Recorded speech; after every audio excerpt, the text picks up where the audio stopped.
بسم اللہ الرحمن الرحیم نحمدہ ونصلی علی رسولہ الکریم اما بعد۔ سیرت النبی صلی اللہ علیہ وسلم کا 22واں درس، حضرت حمزہ رضی اللہ تعالی عنہ کا قبول اسلام۔ جب حضور اکرم صلی اللہ علیہ وسلم نے اعلانیہ دعوت شروع کی اور لوگ اسلام کی طرف مائل ہونا شروع ہوئے تو مکۃ المکرمہ میں ظلم و ستم کا طوفان پوری شدت کے ساتھ اسلام کے ساتھ ٹکرانے لگا۔ خوف و خطرات کے سائے ہر طرف منڈلانے لگے، تشدد اور اذیت کی گٹھائیں پوری طرح چھائی ہوئی تھی۔ اس فضا میں 2 ستارے طلوع ہوئے۔ مکۃ المکرمہ کی فضاؤں میں ایک خبر سنی گئی جس کی گونج دور تک سنائی دی، جس سے اہل ایمان میں خوشی اور حوصلے کی لہر دوڑ گئی، جبکہ مشرکین اور کفار میں غم و غصہ اور جنون کے جذبات جوش مارنے لگے۔ جب قریش کے 2 بڑے شخصیات، شجاعت اور جرأت کے پیکر حضرت حمزہ اور حضرت عمر رضی اللہ تعالی عنہما کفر کی تاریکیوں سے نکل کر اسلام کی روشنی میں داخل ہوئے، حضرت حمزہ رضی اللہ تعالی عنہ کا قبول اسلام کا سبب یہ واقعہ بنا کہ ایک مرتبہ جناب رسول اللہ صلی اللہ علیہ وسلم صفا کے قریب سے گزر رہے تھے۔ اتفاق سے ابو جہل بھی اس طرف سے نکل آیا، اور جب اس نے آپ علیہ السلام کو دیکھا تو آپ کو بہت برا بھلا کہا اور بہت اذیت پہنچائی آپ کو۔ آپ علیہ السلام نے اس کا کوئی جواب نہیں دیا اور آپ خاموشی سے چلے گئے وہاں سے۔ عبداللہ بن جدعان کی باندی یہ تمام واقعہ دیکھ رہی تھی۔ اتنے میں حضرت حمزہ رضی اللہ تعالیٰ عنہ شکار سے اپنا تیر کمان لے ہوئے واپس آئے تو اس باندی نے حضرت حمزہ کو دیکھ کر کہا کہ کاش تم اس وقت ہوتے جب ابو جہل نے آپ کے بھتیجے کو نہایت سخت الفاظ اور نازیبہ کلمات کہے۔ اچھا، جیسے ہی حضرت حمزہ نے سنا یہ تو سنتے ہی غیرت جوش میں آ گئی، وہیں سے ابو جہل کے تلاش میں روانہ ہوئے۔ چونکہ کہتے ہیں حضرت حمزہ رضی اللہ تعالیٰ عنہ کا یہ معمول تھا، جب بھی شکار سے واپس آتے تو سب سے پہلے حرم میں حاضر ہوتے تھے۔ اسی معمول کے مطابق جب حرم پہنچے، دیکھتے کیا ہے کہ ابو جہل قریش کی ایک جماعت میں بیٹھا ہوا ہے۔ پہنچتے ہی اس کے سر پر اس زور سے کمان ماری کہ سر زخمی ہو گیا، اور کہا تو محمد یعنی آپ صلی اللہ علیہ وسلم کو گالیاں دیتا ہے؟ تیری یہ جرأت، حالانکہ میں بھی ان کے دین پر ہوں اور جو وہ کہتے ہیں وہی میں کہتا ہوں۔ حاضرین مجلس میں سے کچھ نے چاہا کہ ابو جہل کی حمایت کے لیے کھڑے ہوئے، لیکن ابو جہل نے انہیں روک دیا، اور بعض نے حضرت حمزہ رضی اللہ تعالیٰ عنہ کو مخاطب کر کے کہا کہ کیا آپ صابی ہو گئے ہیں؟ چونکہ اس وقت جو لوگ مسلمان ہوتے تھے انہیں صابی کہا جاتا تھا۔ حضرت حمزہ رضی اللہ تعالیٰ عنہ نے فرمایا، مجھ پر رسول اللہ صلی اللہ علیہ وسلم کی حقانیت اور صداقت خوب منکشف ہو گئی ہے۔ میں گواہی دیتا ہوں کہ آپ صلی اللہ علیہ وسلم اللہ کے رسول ہے، اور جو آپ فرماتے ہیں وہ سراسر حق ہے۔ میں بھی اس سے باز نہ آؤں گا، تم سے جو ہو سکتا ہے کر لو۔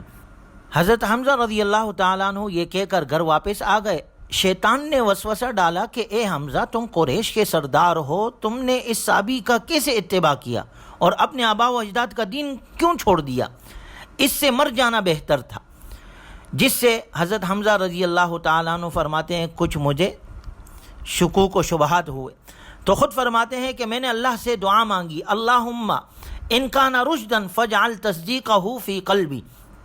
اے اللہ اگر یہ ہدایت ہے تو اس کی تصدیق میرے دل میں ڈال دے، ورنہ اس سے نکلنے کی کوئی صورت پیدا فرما۔ اور ایک روایت میں یہ ہے کہ میں تمام رات بے چینی اور اضطراب میں کہتے ہیں میں نے گزاری، ایک لمحے کے لیے بھی میری آنکھ نہ لگی۔ جب میری یہ بے چینی دور نہ ہوئی تو کہتے ہیں میں حرم میں حاضر ہوا اور اللہ کے سامنے دعا مانگی، اے اللہ میرا سینہ حق کے لیے کھول دے اور اس شک اور تردد کو دور فرما۔ کہتے ہیں ابھی دعا ختم نہیں کی تھی میں نے کہ میرے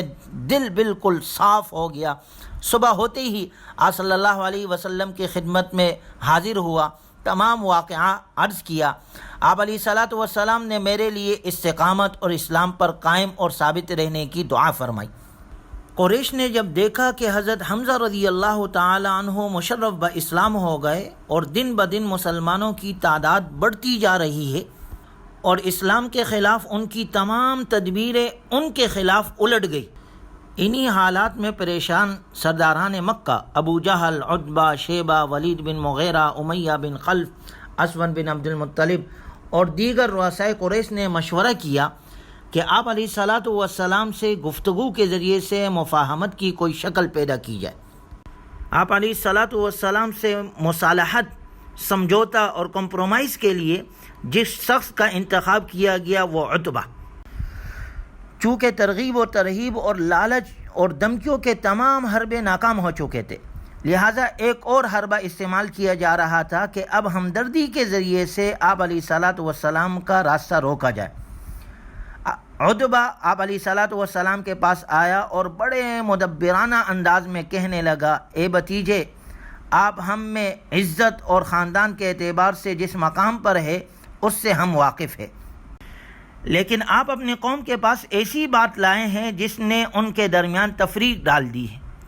ان کو کم عقل کہا ہے، ان کے خداؤں کی برائی کی ہے، ان کے آباء و اجداد کو بے دین قرار دیا ہے۔ اب میری بات غور سے سنو، میں آپ کے سامنے کچھ تجاویز پیش کرتا ہوں، شاید ان میں سے آپ کے لیے کوئی قابل قبول ہو اور اس پر اتفاق سے اس اختلاف کو حل کیا جا سکے۔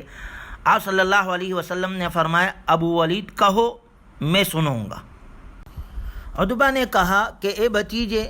یہ سارا معاملہ، یہ دعوت جو تم لے کر آئے ہو، اگر اس سے مقصد تمہارا مال کا حصول ہے تو ہم تمہارے لیے اتنا مال جمع کر دیں گے کہ تم سب سے زیادہ مالدار بن جاؤ گے، اور اگر یہ ساری کوشش مرتبہ حاصل کرنے اور بڑا بننے کے لیے ہے تو ہم آپ کو اپنا سردار مان لیں گے، یہاں تک کہ آپ کے شرکت کے بغیر کسی معاملے کا فیصلہ نہیں ہوگا، آپ ہمارے سردار بن جائیں۔ اور اگر یہ شادی کرنے کے لیے ہے تو جس عورت سے آپ چاہو ہم شادی کرا دیں گے، اور اگر یہ سب کچھ کسی بیماری اور جن بوت کے اثرات کے سبب ہے تو ہم آپ کا علاج کروا دیتے ہیں۔ آپ علیہ الصلاۃ والسلام نے فرمایا، اے ابو ولید، کیا تم جو کچھ کہنا چاہتے تھے وہ کہہ چکے؟ تو عتبہ نے کہا ہاں۔ آپ علیہ الصلاۃ والسلام نے فرمایا، اچھا، اب جو میں کہتا ہوں وہ سنو، مجھ کو نہ مال و دولت درکار ہے، نہ تمہاری حکومت درکار ہے، نہ مجھے سرداری مطلوب ہے، میں تو اللہ کا رسول ہوں، اللہ نے مجھے کتاب عطا کی ہے، تمہاری طرف پیغمبر بنا کر بھیجا ہے، اور مجھے یہ حکم دیا ہے کہ میں تم کو اللہ کے ثواب کی بشارت سناؤں اور اس کے عذاب سے ڈراؤں۔ میں نے تم تک اللہ کا پیغام پہنچا دیا اور بطور نصیحت اور خیرخواہی اس سے تمہیں آگاہ کر دیا، اگر تم اس کو قبول کر لو تو تمہارے لیے سعادت ہے دونوں جہانوں کی، اگر نہ مانو تو میں صبر کروں گا یہاں تک کہ اللہ میرے اور تمہارے درمیان میں فیصلہ فرمائے۔ اور آپ علیہ الصلاۃ والسلام نے حامیم سجدہ کی یہ آیتیں تلاوت فرمائی، حامیم تنزیل من الرحمن الرحیم، کتاب فصلت آیاتہ قرآنا عربیا لقوم یعلمون بشیرا ونذیرا فاعرض اکثرهم فهم لا يسمعون۔ آپ علیہ الصلاۃ والسلام تلاوت فرما رہے تھے اور عتبہ دونوں ہاتھ پیچھے کی جانب زمین پر ٹیک لگائے ہوئے سن رہا تھا، لیکن جب آپ علیہ الصلاۃ والسلام اس آخری آیت پر فَإِنْ أَعْرَضُوا فَقُلْ أَنذَرْتُكُمْ صَاعِقَةً مِثْلَ صَاعِقَةِ عَادٍ وَثَمُودَ اس پر پہنچے تو عتبہ نے اپنا ہاتھ آپ کے منہ پر رکھ دیا اور آپ کو قسم دے کر کہا، اللہ آپ پر رحم فرمائے۔ عتبہ کو ڈر ہوا کہ کہیں قوم عاد اور قوم سمود کی طرح اسی وقت مجھ پر کوئی عذاب نازل نہ ہو جائے۔ اس کے بعد پھر آپ نے سجدے آیت تلاوت کی اور سجدہ کیا۔ پھر تلاوت ختم کرنے کے بعد آپ صلی اللہ علیہ وسلم نے فرمایا، اے ولید، جو کچھ سننا تھا وہ تم سن چکے، اب تم کو اختیار ہے۔ عتبہ آپ علیہ الصلاۃ والسلام سے رخصت ہو کر اپنے رفقا کے پاس گیا، لیکن عتبہ وہ عتبہ نہ تھا۔ چنانچہ ابو جہل آپ نے عتبہ کو دیکھتے ہی بول اٹھا کہ عتبہ وہ عتبہ نظر نہیں آتا، عتبہ تو صابی ہو گیا ہے۔ عتبہ نے کہا، میں نے ان کا کلام سنا، واللہ میں نے کبھی ایسا نہ سنا، نہ وہ شاعر ہے، نہ وہ سحر ہے، نہ کہانت ہے، نہ کوئی اور چیز ہے۔ اے قوم، اگر تم میرا کہنا مانو تو محمد کو ان کے حال پر چھوڑ دو، خدا کی قسم جو کلام میں نے ان سے سنا ہے عن قریب ان کی ایک شان ہوگی، اگر عرب نے ان کو ہلاک کر دیا تو پھر تمہیں کسی کی فکر کی ضرورت ہی نہیں ہے، اور اگر محمد عرب پر غالب آئے تو ان کی عزت تمہاری عزت ہے، اس لیے کہ وہ تمہاری ہی قوم میں سے ہے۔ قریش نے کہا، اے ابو ولید، محمد نے تم پر جادو کر دیا ہے۔ عتبہ نے کہا، میری رائے تو یہی ہے، تم جو کرنا چاہو کر لو۔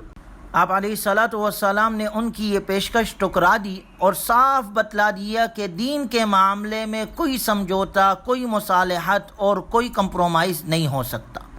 کفار سمجھتے تھے کہ یہ کوئی دنیاوی بات ہے، جس طرح آج کل کے ہمارے ماحول میں بھی بہت کم عقل قسم کے لوگ اس مغالطے کا شکار ہو جاتے ہیں کہ جی یہ مولوی لوگ اتنے سخت کیوں ہیں، یہ اپنے باتوں پر اتنا کیوں اڑے رہتے ہیں، ایسا کیوں نہیں کرتے، دنیا کے ساتھ مل کر مصالحت اور رواداری کے ساتھ، ذرا وسعت قلبی کے ساتھ، فراخ دلی کے ساتھ معاملہ کرتے، دنیا بہت ترقی کر گئی ہے۔ تو ان بیچاروں کو بھی یہی مغالطہ ہوتا ہے۔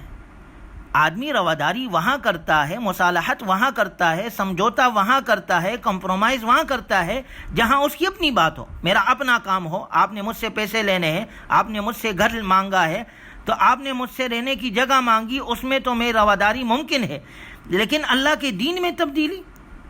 اللہ کے دین میں رواداری یہ کیسے؟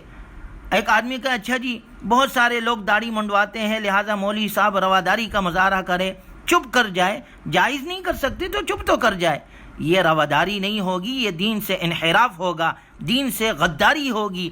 اس کی مثال یہ سمجھیے کہ ایک آدمی اپنے گھر میں چوکیدار رکھتا ہے کہ جی آپ نے چوکیداری کرنی ہے، اب وہ رات کو پہرا دے رہا ہے اور کوئی چور آ گیا اور چور اسے کہتا ہے یار تم کتنے بد اخلاق آدمی، تمہارے اخلاق ہر وقت ڈنڈا لیے کھڑے رہتے ہو، تھوڑے سے تو نرم ہو جاؤ، رواداری کا مظاہرہ کرو، چلو میں تمہارے مالک کی گاڑی نہیں چوراتا، چھوٹی موٹی چیزیں لے جاؤں گا، مالک کو پتہ بھی نہیں چلے گا۔ تو اگر یہ چوکیدار اپنے مالک کا وفادار ہوگا تو وہ چھوٹی سی چھوٹی چیز بھی چور کو دینے کے لیے تیار نہیں ہوگا، رواداری نہیں کرے گا۔ تو ایک دین کا صفائی اور ایک دین کا چوکیدار اللہ کے نبی صلی اللہ علیہ وسلم سے غداری کر لے، حضور کے صورت کے خلاف کیسے راضی ہو جائے، حضور کی سیرت کے خلاف کیسے صلح کر لیں، یہ وہی بات تھی جو اس وقت مشرکین کہتے تھے، آج کے لوگ بھی یہی کہتے ہیں۔ اللہ ہمیں دین کی سمجھ عطا فرمائے، دین پر کامل طور پر چلنے والا بنائے۔ وآخر دعوانا ان الحمد للہ رب العالمین۔